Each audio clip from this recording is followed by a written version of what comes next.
Hello everyone. पहले हम discuss कर चुके हैं meaning and objective of accounting. First chapter है अकाउंट्स का, उसमें अकाउंटिंग क्या होती है and what is accounting, need for accounting and features यानी कि कैरेक्टरिस्टिक्स ऑफ अकाउंटिंग, ये हम पहले से डिस्कस कर चुके हैं।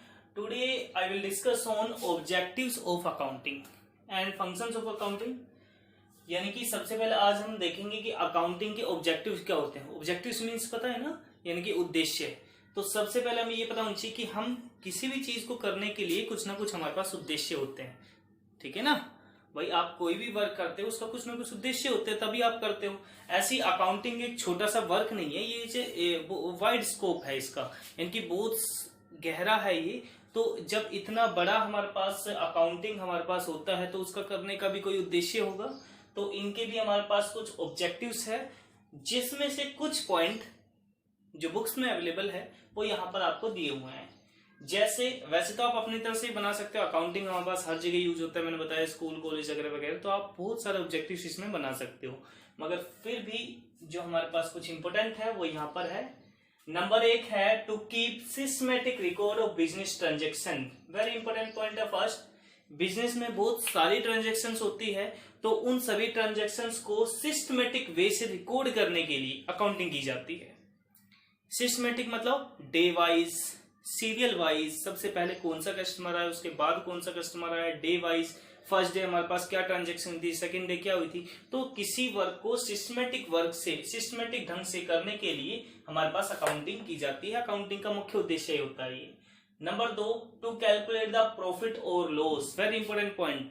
प्रॉफिट और लॉस को कैलकुलेट करने के लिए हमारे पास अकाउंटिंग की जाती है। तो अकाउंटिंग का ऑब्जेक्टिव्स होता है कि उस बिजनेस का प्रॉफिट या लॉस कैलकुलेट करना।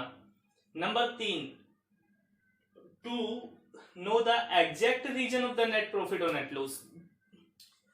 भाई अकाउंटिंग करने से हमारे पास नेट प्रॉफिट हुआ है, ये तो सेकंड पॉइंट में आ गया, जितना प्रॉफिट आपको हुआ है उस प्रॉफिट का एग्जैक्ट रीजन क्या है, ये आपका क्या, इसका ऑब्जेक्टिव्स, यानी कि अकाउंटिंग का ऑब्जेक्टिव होता है, उद्देश्य होता है ये चीज भी कैलकुलेट करना कि उसका रीजन क्या है।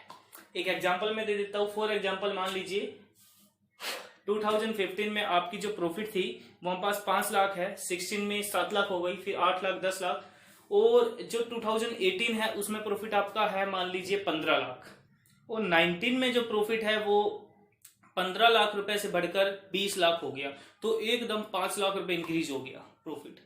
अब बिजनेस के ओनर ने ये जानना चाहा कि हमारे पास प्रॉफिट, क्योंकि वो चाहता है आने वाले ईयर्स में भी उसको ऐसे ही प्रॉफिट अर्न होता रहे, तो इसके लिए वो चाहता है कि हमारे पास, वो जानना चाहता है कि उसको ये जो प्रॉफिट हुआ है ना, ये कहां से हुआ है, किस वे से उसको ये प्रॉफिट हुआ है, ताकि वो हमारे पास जो प्रॉफिट है वो और ज्यादा अर्न कर सके। तो उसने देखा पिछली बार मशीनें 10 लगी हुई थी, इस बार भी 10 लगी हुई है, पिछली बार प्लांट ये था, अभी भी यही है, इलेक्ट्रिसिटी इतनी यूज हुई थी, इतने ही है। उसने देखा हमारे पास प्रोडक्ट सेल्स में इतने रुपए खर्च हुए थे, सेल्स एडवर्टाइजमेंट में आज भी उतने रुपए खर्च हुए हैं। तो उसने देखा कहां पर हमारे पास ऐसा इंप्रूवमेंट आया ताकि सेल्स बढ़ी। तो उसने फिर बाद में चेक किया कि हमारे पास प्रोडक्शन बहुत अच्छा इंक्रीज हो गया। अब उसने चेक किया प्रोडक्शन इंक्रीज क्यों हुआ, क्योंकि मशीन तो सारी वही थी।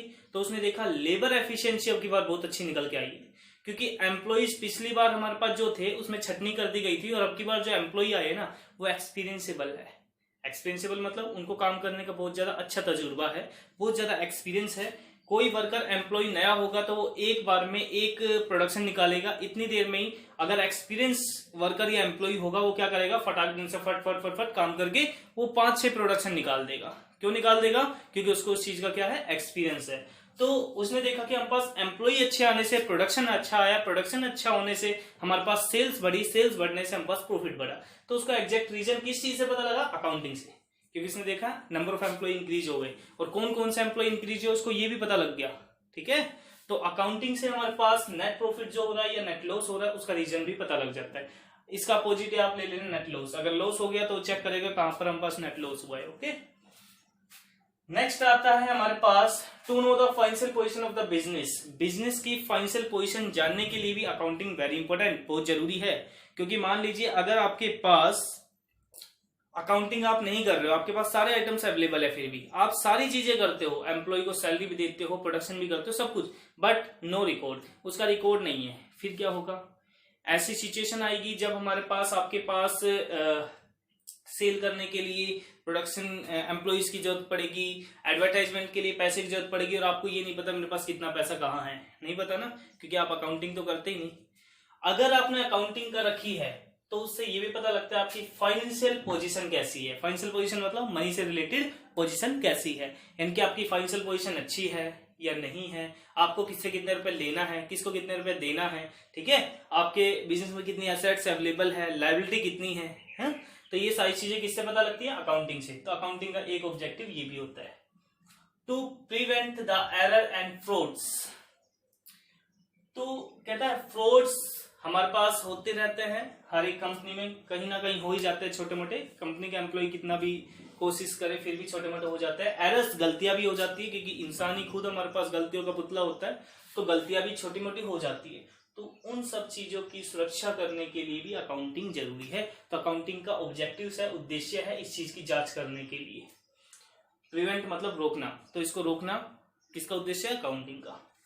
To provide information to various parties, अलग अलग पार्टीज होती है, जैसे अगर मेरा एक बिजनेस है तो गवर्नमेंट मुझसे टैक्स लेना चाहेगी, क्रेडिटर्स यानी कि जिससे मुझे पैसे देने हैं वो मेरे बारे में जानना चाहेगा, डेटर्स जिससे मुझे पैसे लेने हैं उसके बारे में मुझे पता होना चाहिए। अच्छा, बैंक अगर मैंने लोन लिया हो तो वो, तो बहुत सारी पार्टीज ऐसी होती है जो एक बिजनेस में हित रखती है, या कह सकते हैं एक बिजनेस जो होता है उसके बिल्कुल रिलेट होती है, और उसको उससे बहुत सारी हमारे पास नॉलेज इंफॉर्मेशन देनी पड़ती है उन सबको, ताकि हमारा बिजनेस भी सही ढंग से चलता रहे। सो इन चीजों के लिए हमारे पास अकाउंटिंग करना बहुत ही जरूरी है, और ऑब्जेक्टिव्स अकाउंटिंग का है तो कि इंफॉर्मेशन प्रोवाइड करना डिफरेंट पार्टीज को। तो ये हमारे पास थे ऑब्जेक्टिव्स ऑफ अकाउंटिंग, यानी कि अकाउंटिंग के ऑब्जेक्टिव्स है। तो नेक्स्ट हमारे पास आता है फंक्शन ऑफ अकाउंटिंग। फंक्शन मतलब अकाउंटिंग की क्या कार्य होता है। वैसे तो ये हमारे पास जो पॉइंट है ना, ये नया पॉइंट नहीं है, आपके जो फीचर्स है, ऑब्जेक्टिव्स है, इन्हीं में से निकल के एक नया पॉइंट आएगा आपका फंक्शंस। तो देखिए वही पॉइंट है सारे। Number 1, maintaining complete and systematic record. First आपका आ चुका है, यानी कि कोई भी रिकॉर्ड सिस्टमेटिक ढंग से रखना और उसको कंप्लीट करके रखना, ये इसका कार्य होता है अकाउंटिंग का। Communicating the financial result to the various parties, इसके प्लेस पे आप यही दोबारा डाल सकते हो, to provide information to various parties. Protecting the assets of business, ये अलग पॉइंट आया, अच्छा पॉइंट है कि बिजनेस की असेट्स को प्रोटेक्ट करने के लिए अकाउंटिंग जरूरी है, क्योंकि अकाउंटिंग करने से आपको पता लगता है आपके पास कितनी असेट्स है, उसमें से कितनी असेट्स वेल गुड है, कितनी मीडियम है, कितनी ज्यादा बैड है कंडीशन में है। तो इन सब चीज अकाउंटिंग करने से उन चीजों की प्रोटेक्शन हो जाती है। Provide assistant to management, very important point, क्योंकि अकाउंटिंग क्या करता है, मैनेजमेंट में बहुत ज्यादा हेल्प करता है, तो उसका एज ए असिस्टेंट उसका काम करता है।